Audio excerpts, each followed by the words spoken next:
Et nous continuons notre Megillat dans Tchorous, alors que donc Bagris, l'impie, était accompagné des survivants de la guerre, et parti en bateau chez le roi en Tchorous pour lui dire: Votre Majesté, vous avez donné l'ordre d'empêcher les Juifs de respecter le Shabbat de Rosh Chodesh et la Brit Mila, la circoncision. Mais ils sont plus rusés qu'on peut l'imaginer, il n'est pas facile d'en venir à bout.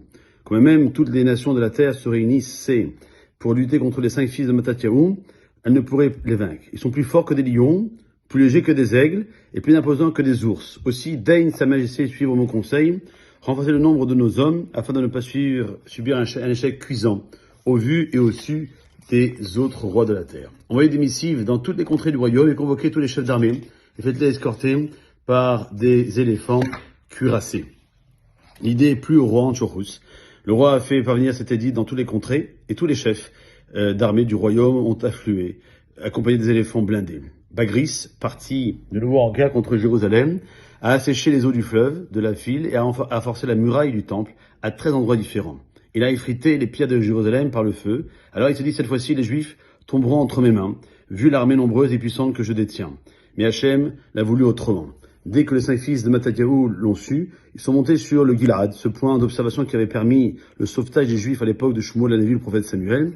Ils ont ordonné à tous les Juifs de jeûner, puis ils se sont assis à terre, sur de la cendre, pour supplier Dieu de les prendre en pitié. Alors, Dieu les a inspirés et leur a révélé le meilleur moyen de gagner la guerre. Voici les noms des 5 fils de Mattatyahu, du plus âgé au plus jeune: Yehuda, Shimon, Yochanan, Yonatan et Elazar. Et avant de partir au combat, ils ont reçu la bracha de leur père. Yehuda, mon fils, je te souhaite de réussir tout comme Yehuda, le fils de Yaakov, sont comparés à un lion qui a réussi. Quant à toi, Shimon, mon fils, je te souhaite de réussir tout comme Shimon, le fils de Yaakovinu, qui a réussi à massacrer les habitants de Shrem. Et toi, Yochanan, mon fils, réussir comme Avner, le fils de Ner, les généraux de l'armée d'Israël.